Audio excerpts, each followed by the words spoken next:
There are no plans, Prince Tyrion. This will all be done fairly, Lionel promised. You are certain? Tyrion asked, pushing Lionel back a little further. Lionel frantically nodded his head. I will personally make sure of it. You have my word. Tyrion pulled Lionel forward for his feet to touch the ground. He straightened out Lionel's once again messy shirt. Good. I'll be keeping an eye on you. We should have no reason for me to hold you over anywhere like this again. You're a messy man, Tyrion said, patting Lionel's shoulder. Try to keep your appearance tidy so your wife doesn't throw a fit when you return home. I will, Lionel said, stepping away from Tyrion. Tyrion looked at the man standing beside Lionel. I expect you will also help keep this all fair. After all, I would hate to see both of you lose your place in the court. Samuel, the man standing beside Lionel, said, Our seats cannot easily be made empty. If you came around the court more often, you would see how important we are. Besides, the ways to change around the court are lengthy. Not if you just die, Tyrion replied. I like my way better. Tyrion looked at where his father once stood with other members of the court. The king was no longer there, which meant Tyrion was late for dinner. Samuel didn't know how to respond to Tyrion. He had never witnessed the crown prince threatening someone from the court. A few of the men in court had been looking forward to Tyrion's time as king, since they believed he would be easier to control than Tobias, who already despised the court. They were wrong, and needed to change their plans. Samuel said, Prince Tyrion, bother me with what you need to say in the morning. I am late for dinner, Tyrion said, placing his hands in his pockets as he walked off. Tyrion didn't have time to listen to their advice, or how they could not be pushed out of the court. He was focused on what happened with Penelope. It bothered Tyrion that he could not go to the Collins estate to speak with Penelope, and would need to wait until more news reached the palace. Tyrion, Tobias called out to his distracted son. I had hoped it wasn't you that I saw holding someone over a wall. I hope that isn't the theme of today. You say that you believe Penelope did as others are saying, Tyrion replied. Of course not. I was surprised when the news came to me a moment ago. I knew Penelope from when she was a baby. I left the palace just to see her myself. If you tell me that she pushed her brother, I would believe it. Not that she pushed someone else, said Tobias. Tobias didn't want to lose sight of what he approached Tyrion for. Still, you shouldn't hold a member of the court like that. I had my share of snapping on those fools to know sometimes it isn't worth it. They understood my order not to be out to ruin someone because they hate Duke Collins. Respectfully, Father, you can do it your way, and I shall do it my way. If you don't like it, let Teo take my place as future king, Tyrion said, speaking of his little brother. I am only offering you advice, Tyrion. It feels like just yesterday I was in your position. I had to either kill or remove most of my court. I learned the more you get rid of, the more you keep coming back, said Tobias. You haven't made them fear you enough, Tyrion said, seeing a big difference between himself and his father. I won't make the mistake of letting them take me for a fool. You shouldn't, Tobias said, not minding that Tyrion would be better than him. I let the pressure of the king cost me a few things that I loved. People whom I would have loved. I am only saying, don't let violence be the only answer. You are the crown prince. I have not forgotten that I am the crown prince. Each step that I take, someone is bowing their heads or curtsying, followed by a reminder of my title. You don't need to worry, Father, Tyrion said, going around Tobias. Many have started to notice you play favorites when it comes to Penelope. Your feelings are no longer hidden now that you are of age to marry, said Tobias. It was dangerous since many would target Penelope to get her out of the running for the next queen. Tobias assumed this was why someone came up with the foolish story that she pushed someone. Tobias caught up to Tyrion and said, I am close to Edgar, so I give him special treatment sometimes, though he doesn't need it. I want others to know that I am playing favorites with her. They should be well aware that she has my interest, so should they trouble her, I will come for them. Thank you for the advice, but I will protect those I care for how I see fit, said Tyrion. I understand why you and Edgar don't get along, Tobias mumbled. If you are going to do all of this, why not propose to her already? Her name would be better protected from gossip and tricks as a Castro. She'll also be a target of the court. It's either I make the palace safe, or I don't bring her here at all. You should hope it doesn't come to the latter, Tyrion said, leaving his father to dwell on what he said. You'll leave the palace if you can't have her here? Tobias asked, but did not receive an answer. Tobias also recalled a time when he was in Tyrion's shoes, when he did not want to be the future king. He had given in to his duties as the crown prince, and so far, Tyrion was doing the same. Still, Tobias wasn't certain who would be the next king. Tobias said, Tyrion, I would also like to ask that you not invite women to the palace for me to meet with. I don't care if it is your doing or the court's. Stop it, since I will not entertain it. Duke Collins is your friend, so you may play around, but he's the father of the woman I am courting.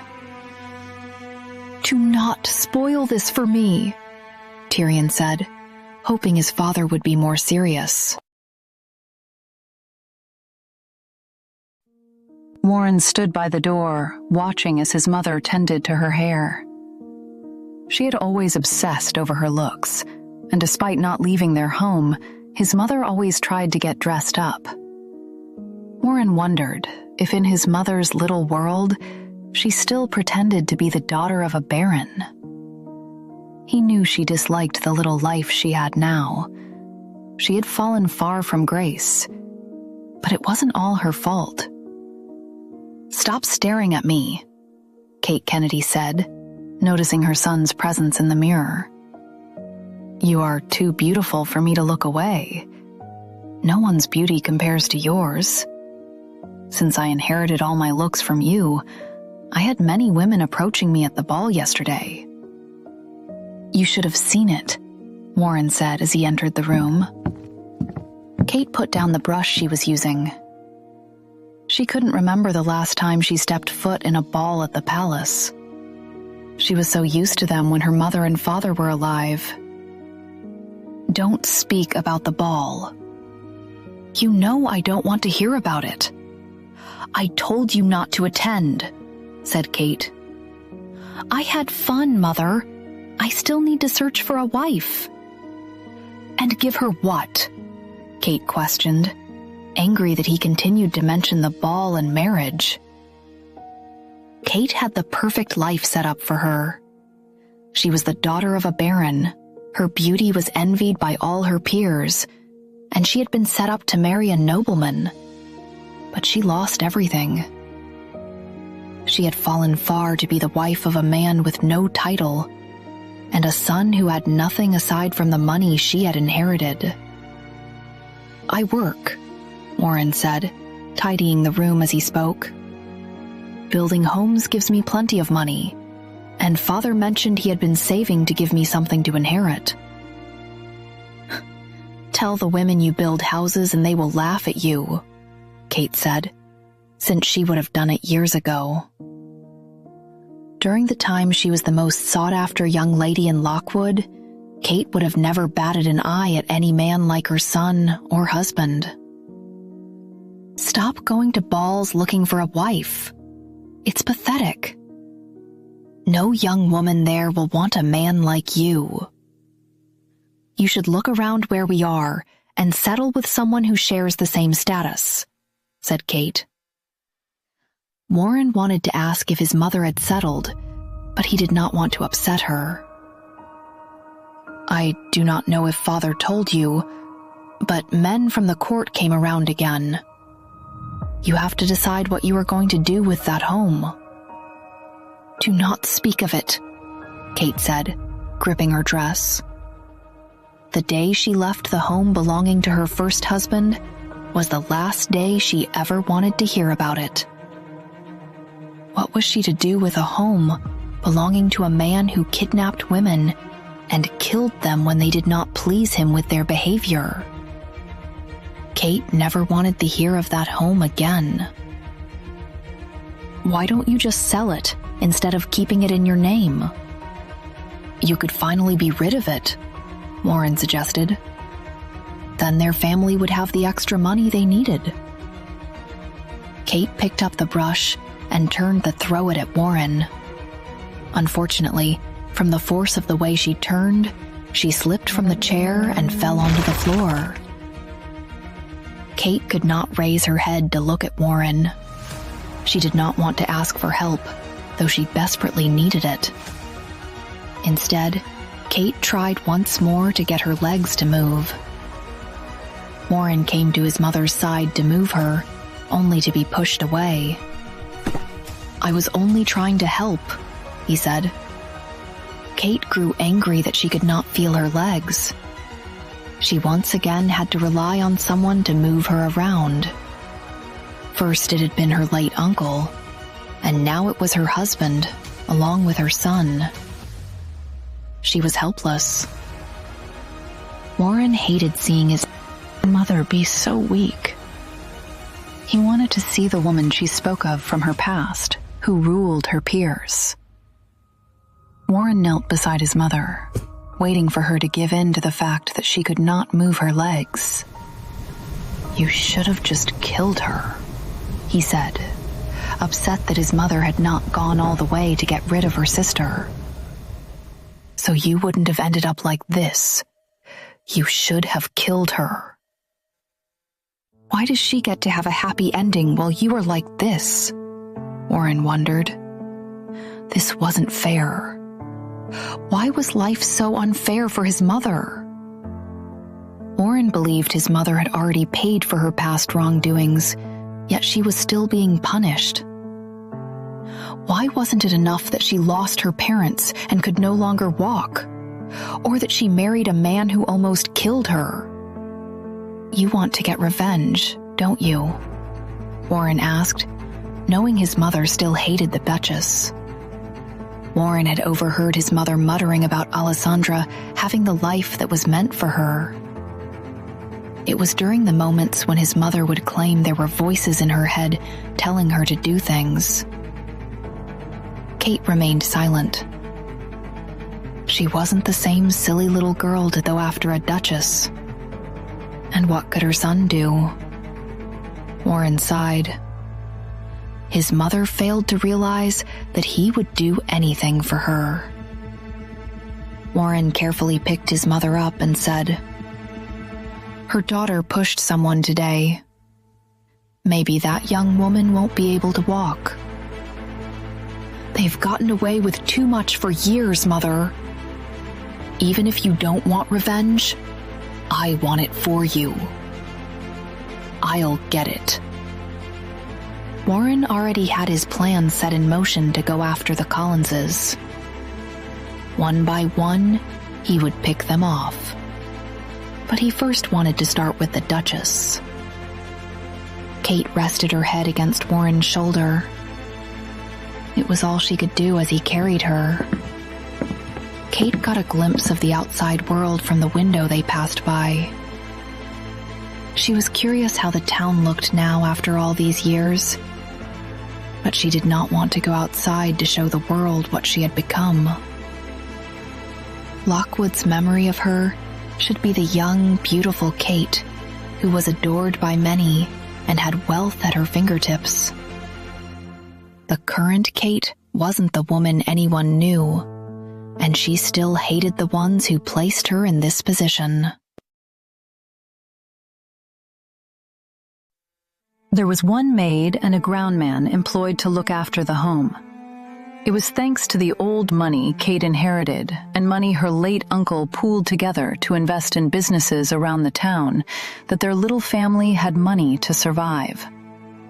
Still, despite Warren and his father working, their money never seemed to be enough. They were only lucky they had a large home over their heads, which they didn't need to pay for. Warren carefully sat Kate down at the head of the table. "I was going to bring your mother down shortly," said Noah Kennedy, Kate's husband. Dinner was only taking a little longer than usual. "You prepared a lot," Kate said, thinking of the money that was spent. "It is only the three of us." Kate hated to sit at the table for dinner, since she always imagined her father and mother filling the chairs. She then couldn't help missing the extravagant food her old chefs would create for her. This house used to be filled with servants, no matter how little money her father had. Now she was waited on by her husband, son, and one maid. Noah shifted Kate's chair so she would be more comfortable. He leaned down to kiss her, only to be met with Kate moving her face. Noah smiled, not fazed by her reaction, since he was used to it. Whenever there was a grand ball Kate could not attend, she would dismiss him like this, only to be sweet to him once her feelings wore off. "I thought we could have a little feast. Mrs. Steele gave us some of the extra fish her son caught. It's best to use them now." "I also got a big job today that paid well," Noah said, leaving Kate's side to finish setting up the table. Warren silently watched his parents' interaction. He had long assumed that had his mother not lost her ability to walk, his father might not have been her pick of a husband. But they still lived peacefully. "What kind of job was it?" "You did not go to anyone's home that I knew, right?" Kate asked. "I did not. It is the same old lady whose home needs a lot of work. I will be going there tomorrow, so Mary. She is the maid." "Why must you be so personal to use her name?" "That is why she doesn't treat me like I am the lady of this home. Address her as the maid, so she may not try to be so friendly with me." "I am her employer," said Kate. "I will be more careful, but I do not think she has forgotten who pays her. She is only trying to act as a friend sometimes," Noah explained. Kate did not care for it. "I do not need a friend who is a maid. I need a maid. I have not fallen so badly that I would need a friend who is a maid. I am a lady, daughter of a past baron. I would shame my mother if I did such a thing." Kate never forgot all that her late mother taught her. Regardless of who she was married to, she was still a noble woman at heart and by blood. Noah didn't try to argue since Mary was around the home. He looked toward Warren, who continued to quietly set the table. Noah wasn't raised like Kate was raised to understand her behavior towards servants. He tried to be understanding because of her past status. "I will deal with her friendly behavior toward you, Mother. I will help her get in line. And if she doesn't behave, we can hire someone else," said Warren. Noah doubted they could get someone else who would work for Mary's pay, and Kate would be comfortable welcoming inside the home. "I told Mother that we must sell off the Farley home. It ties her to her dead ex-husband," Warren said, focusing on what he needed. "Or maybe I could have that home." Kate wished there was something close by to throw at Warren. I already said I do not want to speak about that house. Forget that it exists. I cannot forget it. It has become part of Lockwood's history, since it is where a marquis murdered women. Either set it on fire to the ground and sell the land, or give the home to me. I am to wed, Warren reminded his mother. Kate laughed. What is so funny, Mother? Am I not to marry? Warren asked. You think a sensible young woman would want to go there? I do not want to go there. And it was once my home. You should find a different home to start your family. It was your father's place to help you find a home, said Kate. Warren did not understand why his mother simply did not sell the home she was not using. Why can't I have that home? He asked. The moment you set foot there, this town will speak of what happened there. They will grow curious about what has become of me, and they will question you. I do not want anyone to speak of me, for anyone to try seeing me like this, Kate said, frustrated she still needed to speak of this. Warren approached his mother. You have avoided the town long enough. They are now on your side. Kate slammed her hand against the table. It was moments like this that Kate wished she could stand up to her son. They do not care for me. They did nothing after my father was killed by Edgar and my mother was taken by the court. They didn't pity what I suffered with my husband. That has changed. The town now questions why the Duchess did not take care of you when you have suffered enough. Her daughter pushed a young lady from a high place today. If you would only show yourself a little, it would place the Duchess in more hot water, said Warren. Warren, Noah said, not wanting Kate to get the attention of the Duke. Your mother doesn't need this. Why not? It is about time she gets revenge for what they did to her. She cannot walk. She is withering away in this home filled with her memories. It is time that she gets revenge. Trust me, Mother, Warren pleaded. The timing was right, since Penelope had created an opening to go after the Collinses. No, Kate replied. While it would be wonderful to get back at her sister Alessandra, Kate did not want to show herself to the town. Enough, Warren, Noah said, stepping in to end all talk about revenge. Your mother doesn't want to face the town, and we shouldn't force her. Warren laughed. It was insufferable how he had to live with a mother who could not step foot out of their home. His mother wasn't the only person in town who could not walk, and she wouldn't be the last. I don't have time for this, Warren said, storming out of the dining room. Warren! Noah called after his son. Leave him, Kate said. He will return when he calms down. Warren never misses dinner. I need to speak to him about all this talk of revenge. You don't need to go up against the Collinses.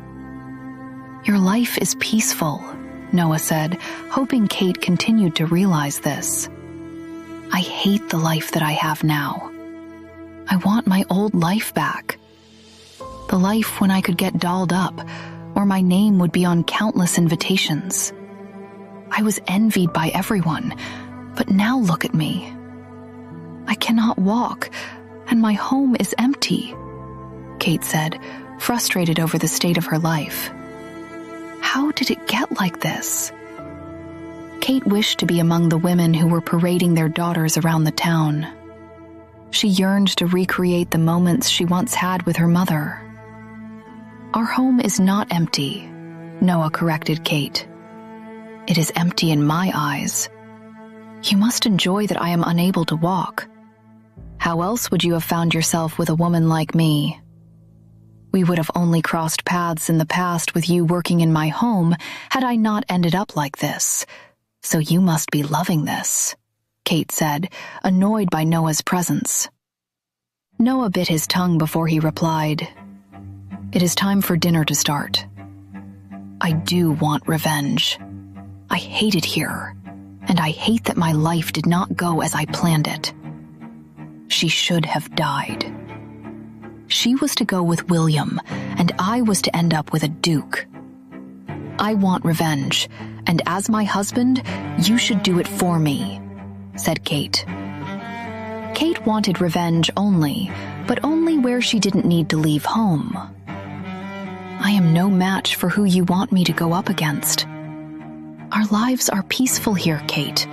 You shouldn't let Warren be caught up in your past. I don't want him to end up like the rest of your family. We are lucky that you were spared." "Lucky?" Kate released a dry laugh. "Nothing about what happened to me is lucky. It was all lies that she told the court. She was the one jealous of our father's attention on me. She changed when she got Edgar standing beside her, and now her daughter does the same. I will not allow it." "So be it," Noah said, allowing Kate to do as she wanted. He already planned not to carry her around for what she was planning. Noah sat down beside Kate to get their dinner started. He could only hope that after a nice dinner and a night's rest, both his wife and son would change their minds. Outside the Kennedy home, Warren paced back and forth. He could not get the run-in he had with the Collinses at the ball out of his mind. It was infuriating to think of how Penelope had the crown prince wrapped around her finger. Not only was there the power of a duke to be abused, but now there was the crown prince. "That fool," Warren said, thinking of Tyrion. How could he be so foolish? Aside from her father's title, Penelope was not a suitable candidate for queen. Warren peered down at his hands. His hands trembled during the last encounter he had with her, as he so desperately wanted to snake his hands around her neck and squeeze with all his might. He had purposely bumped into Penelope to see what her reaction would be to seeing him. What did she think of the son of her aunt? Or did the Collinses not view him as a blood relative? What does he see in her? Warren wondered. He couldn't allow the prince and Penelope to be together. News of the Duchess's daughter becoming the next queen might finally drive his mother mad. "Someone should have her before the prince," said Warren. During his work, Warren had overheard men speaking of Penelope as though she were one of the women in the brothels. Those men would never be with a noblewoman a day in their lives. So should she wander off too. Where they gathered, they would not let the chance slip by them. Warren had come across many scoundrels during his work. Place a pretty woman before them, and they would lose their senses. Place a pretty woman before a brothel owner, and they would take her, Warren whispered. If he went to the right person, Warren was certain he would have the chance to sell her. A woman like Penelope would bring in valued customers, and the brothel owners would hide her away to avoid the Duke's wrath. Warren grinned, looking forward to the future of Penelope and her sisters. If he couldn't reach the Duchess and Duke, he would be satisfied in hurting their daughters. If only I had a little power, Warren said, still feeling weak. He lacked status, and with his mother's money running out unless she sold the other home, he lacked money. Luckily, there were men all around the town who would lend him money as long as he paid it back within a good time. Surely, once they heard that the daughters of a duke would enter brothels, they would hand him over the money and enjoy the show. Penelope sat by a window, looking out at the garden. "Lady Penelope," Reed said, making his presence known. Penelope looked away from the window. Reed, I was wondering when I would see you. I apologize if you got in trouble with my father. I already told him that it was my fault. Reed approached Penelope. If anyone told you that I got in trouble, then you were told wrong. Your father simply placed stricter orders, and I agree with them. I am not like my brother to cry when your father is stern. I am fine. Caleb would cry, Penelope joked. It is good to hear that you weren't punished for my actions. I will be more careful next time. It was a mistake Penelope never planned to make again. Not only with witnessing someone trying to hurt themselves, but any other situation. This has opened my eyes that I haven't properly dealt with Anya's death. I still haven't settled with the fact that she is gone. One day she is happy, and the next day we are given news of her death. This season brings too much pressure, Penelope said, wishing it wasn't so. How did you deal with it? Penelope inquired. I didn't deal with it. Against my will, I found myself entangled with my wife since she was a friend of your mother. I found myself drawing closer to her without realizing. Unfortunately, as a man, I did not face the same pressure, Reed replied. He got married far later than his peers, and no one judged him. I envy you. There is added pressure thanks to being the daughter of Edgar and Alessandra Collins. The town expects me to be perfect when no one can ever be perfect. It is tiring, Penelope said. Reed frowned, concerned by what Penelope said. Please don't tell me that you are thinking of running off. Your father would kill me then. Penelope laughed. I will do no such thing. I love my family too much to just up and leave them. Please don't tell my parents what I said. They will worry too much. It is strange, Penelope said, looking out the window once more. This time she stared at the gates. News that I might be a murderer hasn't stopped the gifts from coming. Strangely, they have increased. You are Penelope Collins. It would be foolish of the young men in town not to court you.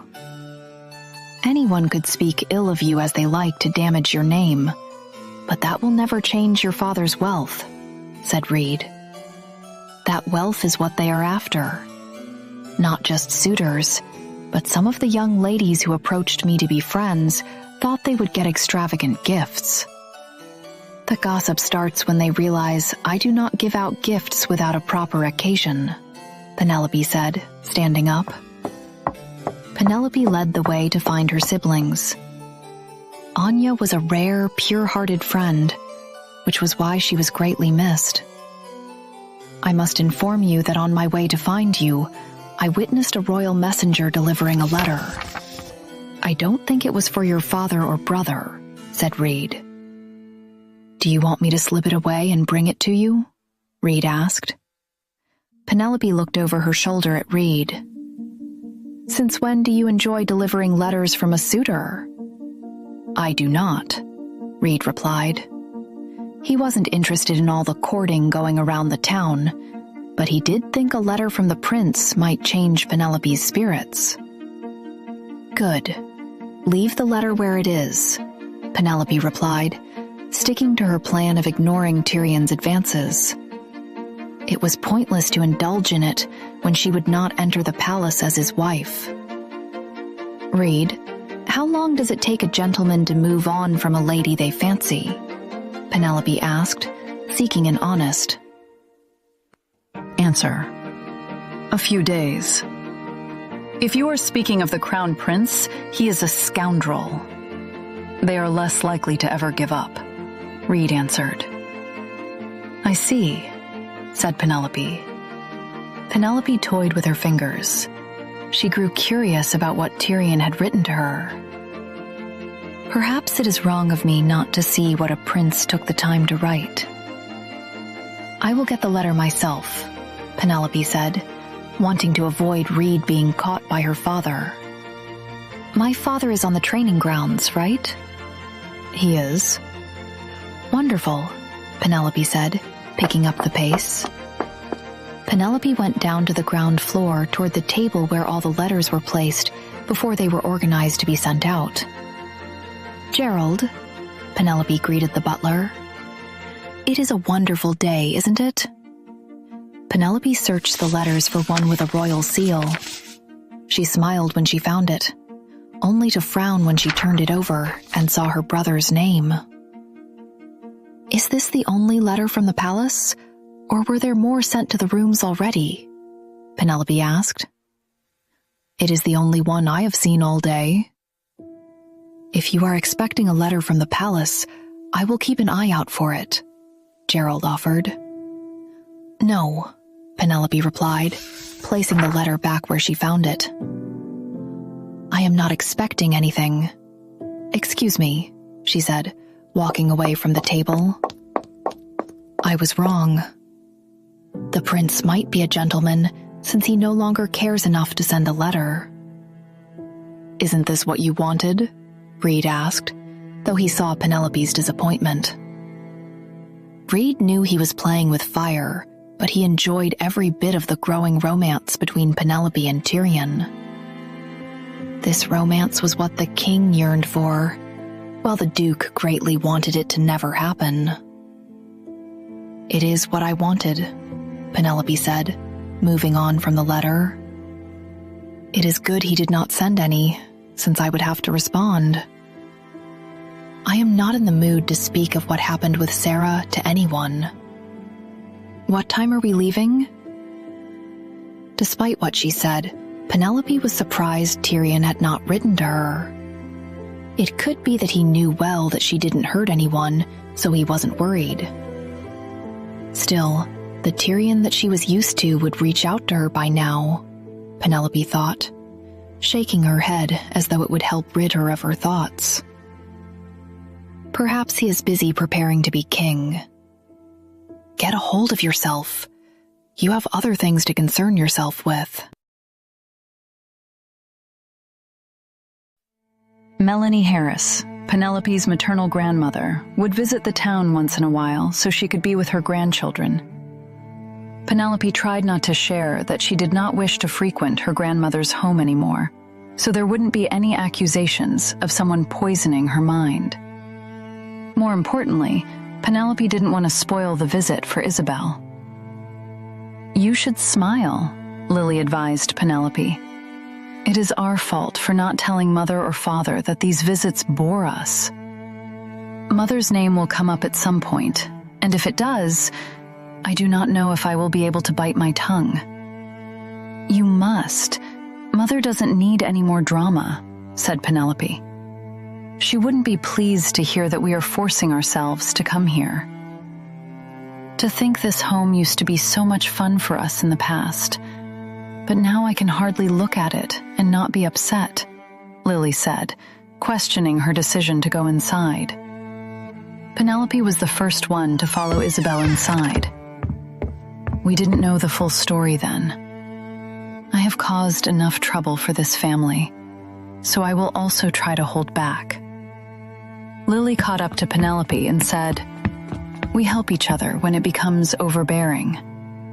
Hopefully one of our aunts will be here. Penelope and Lily entered the small home together with 2 lines of guards behind them. They now traveled with 6 guards, 2 for each Collins child. Oh, Melanie Harris gasped, surprised by the number of guards strolling into her home. No guards are allowed inside. What do they think I would do to my grandchildren? They are not for you, grandmother. With all the dangers around us, they are here to protect us. It is more than usual today because of my father's orders. Please excuse them, Penelope said, greeting with a curtsy. Melanie was not fond of the guards.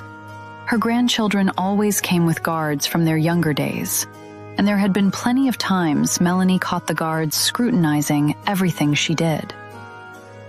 Is there something I must know about? Trouble in the estate? Melanie asked. It is only what happened at the ball, Penelope answered. Oh, I did hear of that. What a shame, Melanie said, leaving shortly after to head to the kitchen. Mother is well, in case you were worried, Penelope said, though she knew it was not on Melanie's mind. How was it that Isabel said their grandmother was ready to move on? Of course, she is fine. She has that man beside her. Your father, I mean, Melanie corrected herself. Melanie wasn't concerned about any danger going her daughter's way. When she once couldn't get close to Alessandra because of the overprotective Duke at her side, who was going to get close to harm Alessandra? I was hoping that your mother would come along with you so we might speak. I am not getting any younger, and neither is she. We must settle this before one of us dies. No guards, Melanie said after turning around. There is no danger inside. Guard the outside. Melanie frowned, annoyed that the guards did not move on her orders. It was little things like this which upset her. For how many more years must this go on? Read, Penelope said, turning to face the man behind her. The others should guard outside while you stay, since it is uncomfortable for my grandmother. Reed moved upon Penelope's order and led the others outside so he would be the only one to return. Now they move, Melanie said, feeling insulted. It is not purposely done to upset you, grandmother. They strictly follow our father's orders, or listen to us sometimes. I hope you can understand, said Lily. It is fine. I have never been properly welcomed by your father, and your mother allows it. He gets involved in things he has no business being in. I suppose I am meant to stay quiet, because they allow me to see all four of you, Melanie said. Grandmother, Penelope said, her patience slipping away. I think you have gone on to speak about something else that shouldn't be said to us. Why not? You are of age to speak of this. Where has Isabel run off to? Did she smell the cookies I made? Melanie asked, looking around for the energetic one. Penelope looked at Lily. She didn't know how much more she could take of this. The mere fact that they were of age was the issue. Once they reached a certain age, Melanie began to speak of her issues concerning their parents. It made the visits uncomfortable, since their mother had not once badmouthed Melanie. It was no secret that Melanie had run away from her first husband, leaving behind a young Alessandra who was raised by her father, who no longer loved her once he thought her beauty had faded, and a cruel stepmother. It was from Melanie's own mouth that Penelope learned her grandmother wished to ignore the decisions she made in the past, like never once returning to see her daughter or write to her, while Alessandra wished to speak about the past before moving on.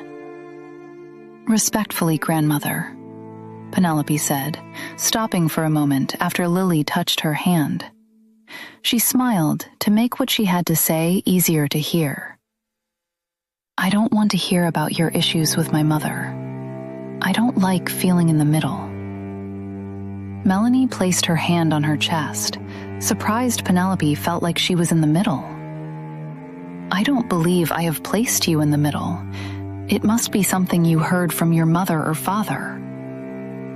No, Penelope replied, shaking her head. You don't believe us, so I find myself repeating this, and I don't mean to offend you. My mother doesn't speak of you. If she had any ill feelings toward you, I don't think she would have allowed us to keep visiting. No ill feelings. Yet she doesn't want to meet with me? Melanie replied, shaking her head at Penelope. Penelope was only a young girl, so she didn't understand. I think that is fine. I always think it is wonderful of her to have put her feelings aside for years and allowed us to get to know you as well as our aunts. She didn't need to do that. I wouldn't have done it, said Penelope. Penelope did not like that after her mother was so kind for years, her grandmother was still not satisfied.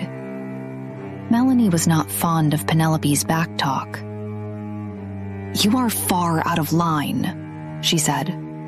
I am only speaking of this since you speak of your issues to us. I am asking that you do not do it anymore, Penelope replied. Lily smiled.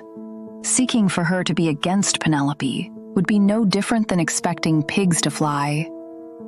Unless someone were to run around throwing pigs in the air, the day of Lily disagreeing with Penelope wasn't going to come. I agree with Penelope, grandmother. Perhaps you don't notice it when you do it, but we do. Do not think for a second that we hate you. It is simply awkward to stand here while you go on and on about what our mother has done wrong, said Lily. Reed returned inside right in time to see the girls still where he left them, and Melanie standing like she was ready to grab the nearest glass of water to throw at someone. Melanie locked eyes with Reed. I said no guards are to be in my home. You must get out. I will not hurt my grandchildren. It is simply to be cautious. There are great dangers these days, and we never know when they will happen. You've known Reed for as long as we have been alive. He was once our mother's guard, said Lily. I do not care whose guard he once was. I don't need any of this in my home. Especially from you, Melanie said, pointing to Penelope. Penelope smiled. I cannot have an opinion in your home? I have tried to be respectful by keeping my feelings bottled up for quite some time now. I want to be here, but I am not the person for you to vent to about my mother or father. I am allowed to speak in my own home, Melanie replied. Until someone else took care of the work in the home, Melanie could do whatever she wanted.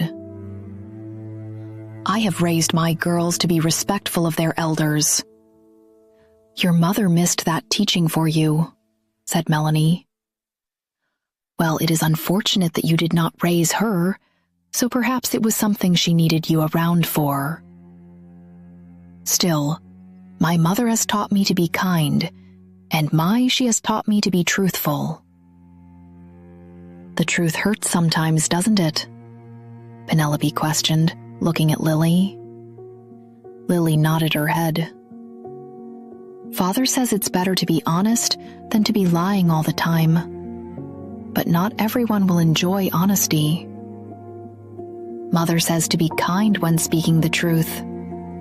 That is what we are doing now. No, Melanie said, shaking her head.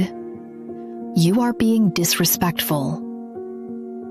You are not acting like proper ladies, and I see now why you found yourself in that trouble. Penelope smiled despite how she felt. You have always praised me for being a wonderful young lady. I am curious what it is you see now that disappoints you. Should I continue to bite my tongue, though I dislike it when you speak of my mother?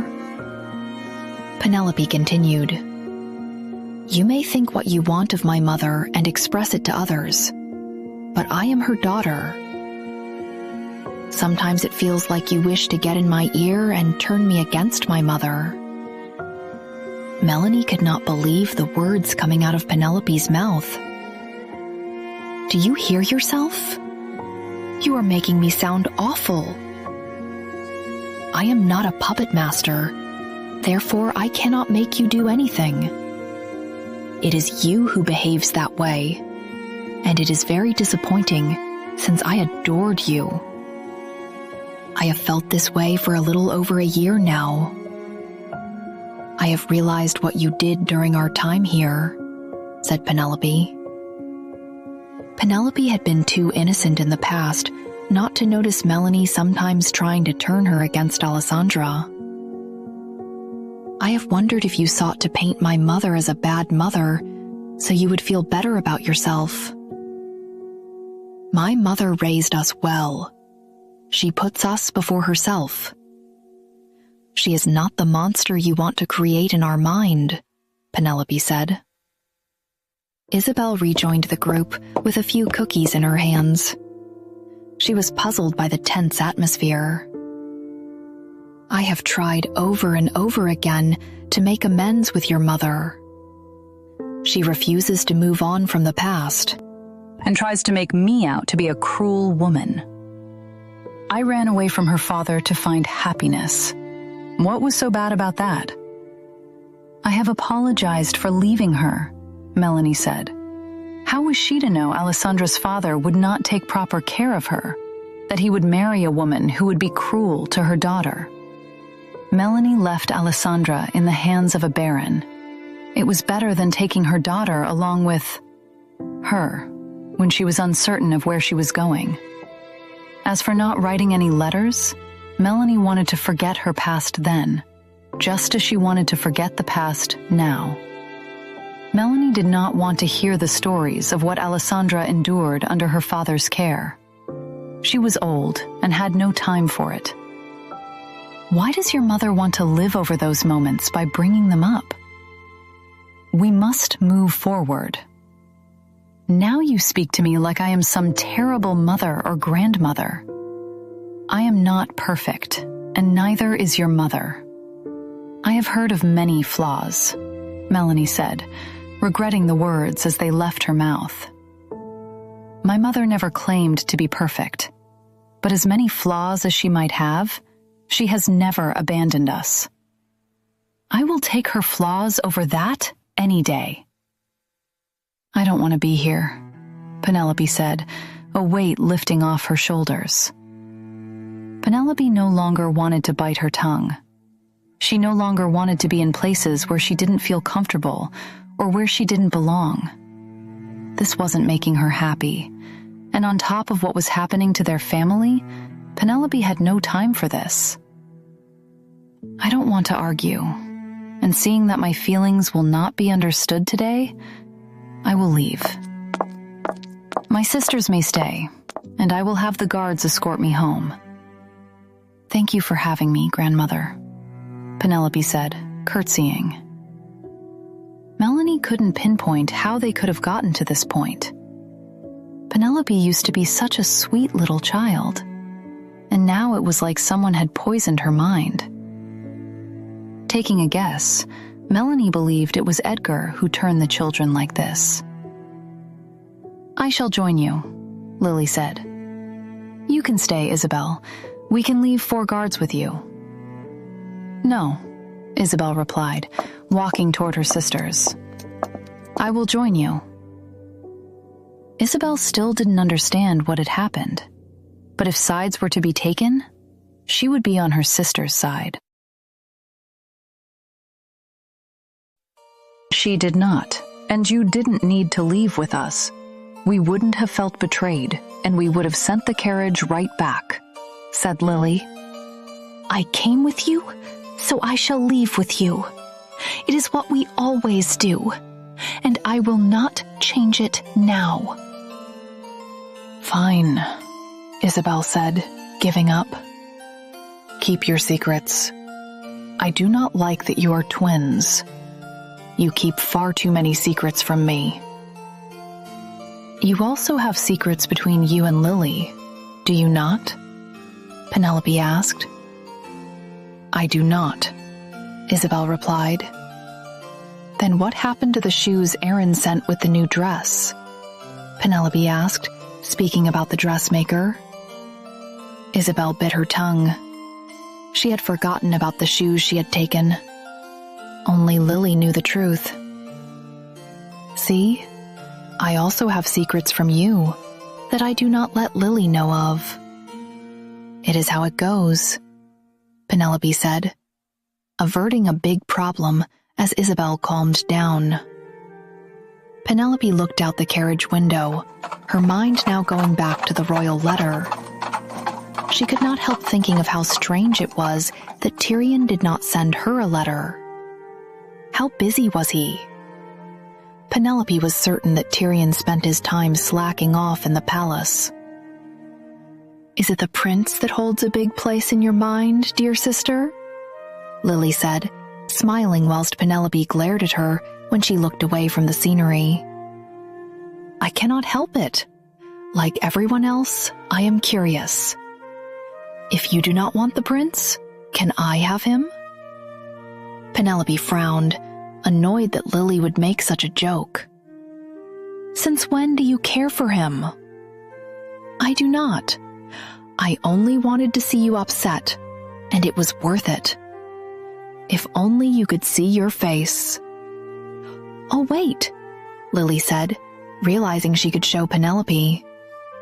Lily mirrored the expression Penelope made. It was like that. "You are childish." "No," Penelope yelled, reaching her hand to the right to protect Isabel. Penelope braced for impact as a carriage came their way. The carriage shook and shifted to the left after it was hit by another carriage. They were lucky the carriage wasn't hit hard enough to be tilted over and fall on its side, injuring anyone. "Are you two all right?" Penelope asked, checking her sisters first.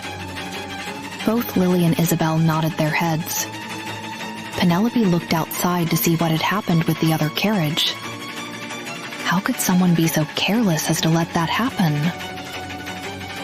Reed opened the carriage door to check that no one was hurt, as the other guards went over to the other carriage with their weapons drawn.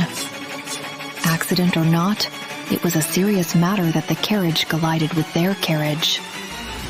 From what Reed saw, it was purposeful work. "Do not move," Reed instructed the girls. From where Penelope sat, she saw a man she did not recognize upon first glance step out of the carriage she had seen suddenly change course for their carriage. It seemed that he was apologizing. "Something must have spooked my horses." Reed took a good look at the carriage and then at the man he had never seen before. He didn't like the smug look the young lad had. "From where I sat, nothing spooked them," said Reed. "Well, they have never acted like that before. I could only assume that they were spooked." "Introduce yourself," Reed said, drawing closer to the stranger. "Forgive me for being so rude. I am Cassius Monroe. I am a little new to Lockwood since I recently moved into an old family home left to me. I haven't had time to introduce myself to anyone," Cassius said, offering his hand to Reed. Reed stared at the hand stretched before him. If he went anywhere near Cassius's hand, it would be to cut it off. "For your sake, I hope your horses were spooked, and this wasn't intentional." Reed approached Cassius, his shoulder bumping against Cassius as he walked past him to inspect the carriage. "It truly was an accident. I am waiting for my new carriage to get here, along with the rest of my things. So I borrowed this one. It had some trouble a few days ago, but this is the first time it has crashed." "That looks to be the carriage of Duke Collins," Cassius said, noticing someone by the window. Cassius smiled, taking off his hat to be polite to the young woman, who responded by looking away. That did nothing to rid him of any interest in her. "I wish to meet Duke Collins, but not like this." "I don't have a death wish, so please believe me when I say that this was merely an accident. I am more than willing to pay for all the damages. Allow me to do it," said Cassius. Reed found the stranger to be suspicious. Cassius's clothes of fine quality did not match the old carriage he was using. unless he was a man who didn't know how to properly spend his money. Cassius appeared to be a man who could afford better horses and a carriage. This was no accident. But Reed thought it more important to get the young ladies back to the estate. If Cassius were to die, it could not be on such a busy road for it to be witnessed by others, and more importantly, the Duke's daughters. Be more careful next time.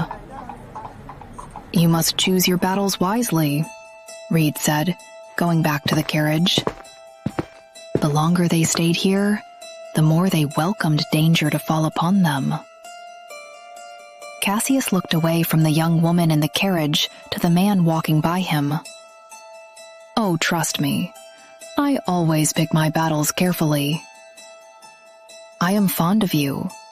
I hope we can meet again. Reed ignored what was said by Cassius and prepared the carriage to take off, as well as the horses the guards rode on.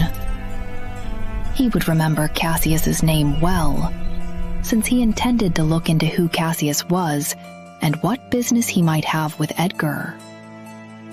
Penelope looked out the window once more. She was relieved to see the talk ended peacefully, since she wasn't ready to witness any more death.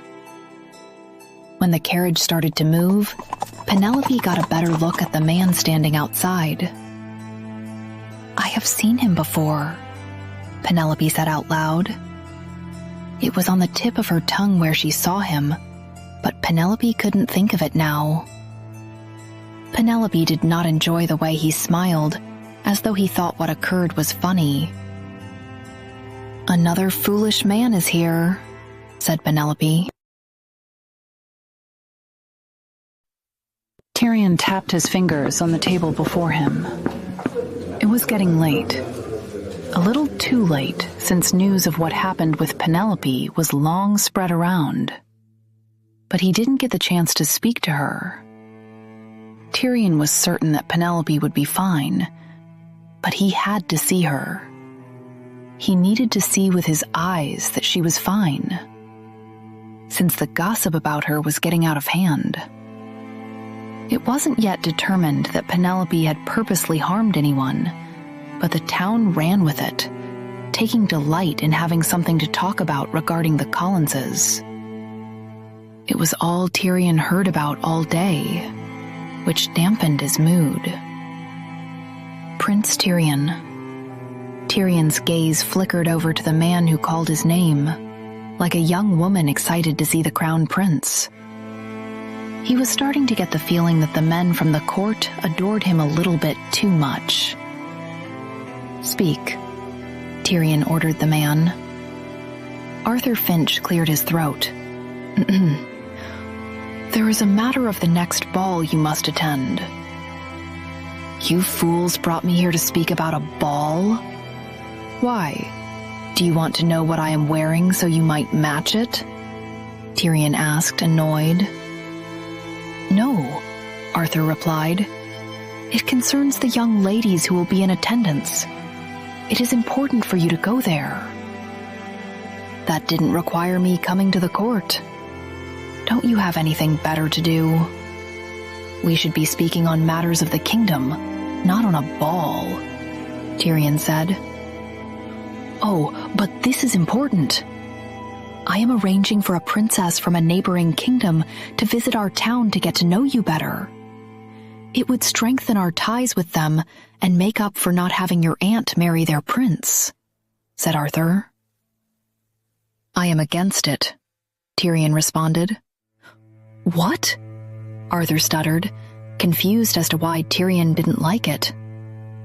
You should see her portraits first. She is a beautiful woman, just like her mother. I don't need to see her face to change my mind. Beauty is not all that is needed for a marriage. You have learned this too late, as you are now on your 4th marriage. Your current wife is nearing the age where you get bored, Tyrion said. Arthur pulled on the collar of his shirt, since it felt a little tight. It is not as it seems, Prince Tyrion. Indeed, beauty is not all that matters. but it would be good for you to have a wife you enjoy looking at. The princess is the jewel of her kingdom." "Is she?" Tyrion said, giving false hope. "Then have her stay there. Her kingdom will label us thieves if we try to take her." "But," Arthur responded, looking around the room for the others to help him, "I think the prince should pick the future queen from among the women here." "Lockwood is not short of perfect women," said Solomon Thorne. "Our kingdom stands strong, and our ties to others are just as strong. I have women to recommend as queen." "Is it women who are daughters of the men you are close to?" "I have seen some of their faces around the palace." "Tell me, since when does the palace start giving so many tours?" Tyrion asked. "Some of those young ladies will visit the palace in the future to be at the queen's side." "They should formalize themselves with the palace now," Solomon responded. "And the ones who stumbled their way into my bed? It is amazing how they managed to come at a time when the guards were changing positions.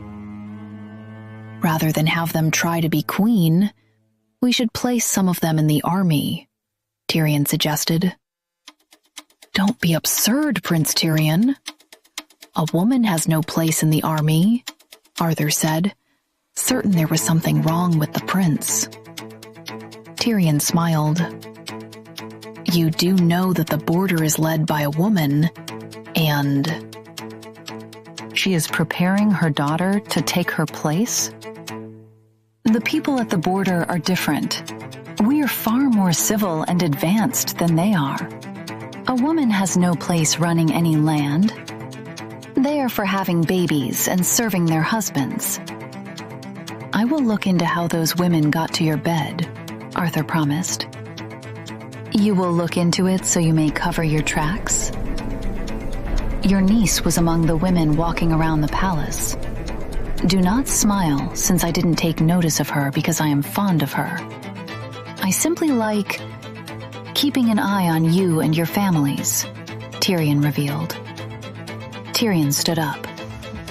"We are done here, right? Or are there more balls you would like to know if I am attending?"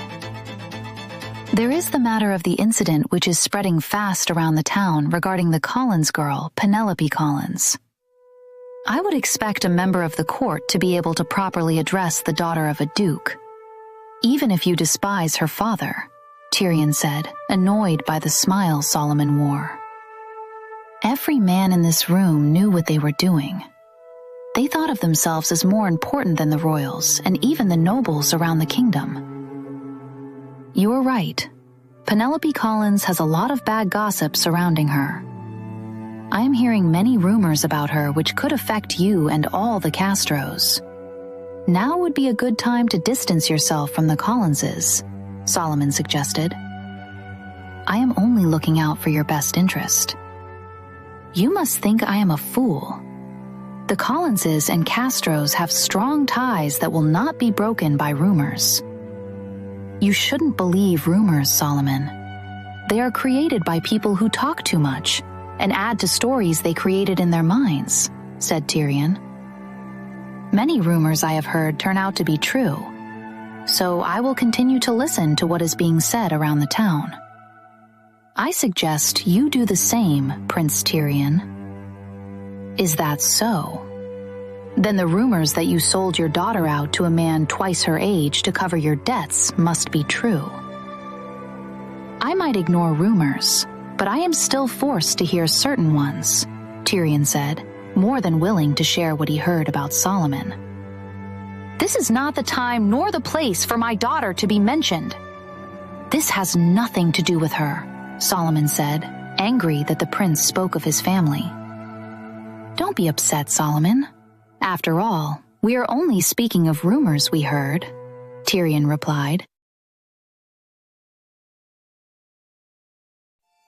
Tyrion was going to bring trouble, which the court wouldn't stand for. There was a way of doing things which Tyrion was yet to learn. This won't make me change my mind, Prince Tyrion. The court has all agreed that you should distance yourself from the young lady.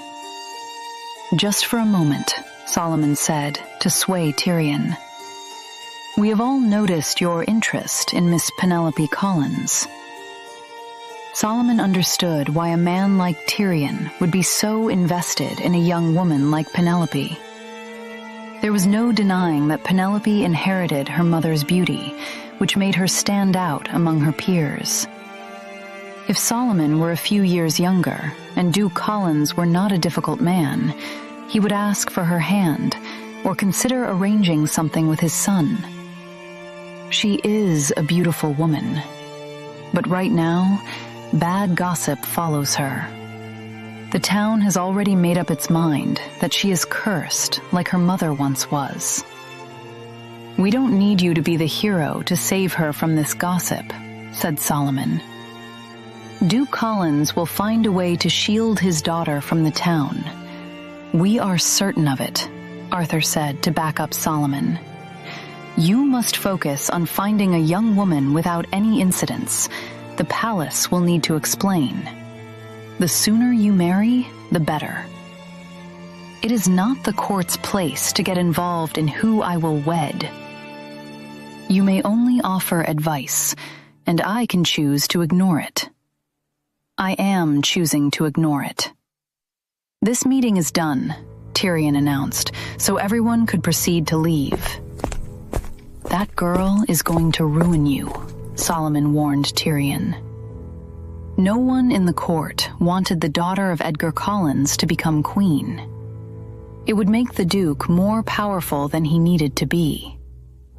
When the court had a hard time controlling the prince, they could not have someone like Penelope here as well. Tyrion chose not to respond. He would rather kill the men standing before him instead of speaking, since there would be silence after. If they paid attention to their crown prince as much as they claimed they did, then they would have noticed that Tyrion would be all for Penelope ruining him as long as she would finally accept his advances. With all due respect, I wish for you not to be a fool like your father. You may send me to the palace dungeon if this offends you, Solomon said, looking down at the floor. Queen Hazel wasn't the court's choice for the king in the past. Tyrion walked away instead of responding. He had already wasted so much time speaking to the old fools who thought they knew best. They were seeking to find a woman from their homes to place on the throne, so, regardless of drama, Penelope would be no good in their eyes. What are we going to do? Arthur whispered, watching as Tyrion walked away. We cannot tame him. What if he gets rid of us once he becomes king? Impossible, Solomon replied. The prince has already spoken of using death as a way to get us out of the palace. I think that he is mad enough to do it. We must do something, and fast. Think of it before he manages to bring that girl here to the palace, said Lionel. Lionel was still trying to convince the others to make the judgment that Penelope was innocent. They could twist the evidence to say otherwise, but Lionel was worried about the prince dangling him from somewhere higher and dropping him this time. He will come after us if we claim that she killed the other one, said Lionel. Solomon was well aware of that. If only Penelope didn't have someone strong to back her, she would be a wonderful weakness to get Tyrion to behave. When in the palace, it was best to hide who you cared for to avoid enemies hurting that person. Tell the town guards that we have decided she is innocent in the matter, Solomon said. Arthur didn't like the decision made. Why? We have witnesses who claim they saw her push the girl. Surely we can find a way to form some agreement with Edgar to keep him out of the palace. When else will we have something to hold over him? I say that we will bring her here and threaten to lock her away. Solomon looked to his right at the foolish man. "No, we don't need this to ruin that girl. Claim that she is innocent, but feed more of what we found to the town. The young ladies who envy her for having the prince's interest will ruin her. If we are lucky, it will send the Collinses out of Lockwood." "But," Arthur said, still thinking his way was better, "our other plan works better. It is only Lionel that the prince threatened." "You old bastard!" Lionel yelled, angry that they would for a second consider letting him die. "He might have only threatened Lionel, but the prince will come after all of us. I thought he was foolish for letting it be known that he cares for her so much, but we have never fully witnessed how far he would go to protect someone he loves," said Solomon. It was strange how little they knew about Tyrion, even though most of them were around from the time Tyrion was a young boy. They should know him like the back of their hands. They should know how to use him, yet the prince kept surprising them. "We must keep watch of the prince and do what you must to prevent him from meeting with her. She will not be our queen. I refuse to stand by and watch her father grow more powerful. Is there no one we can send her way to distract her from the prince?" Solomon asked, looking around at the men. "I know someone," Arthur said, grinning from ear to ear. "The future queen must be pure when she enters the palace. I know a man so bold he would court her right into her bed. He cares only about bedding the finest women and is slippery to get away from the duke. Get him here fast. If they are bold enough to show themselves, the Collinses will be at the garden party that the king and queen will attend. Introduce her to the fellow then," Solomon said, leaving it all to Arthur.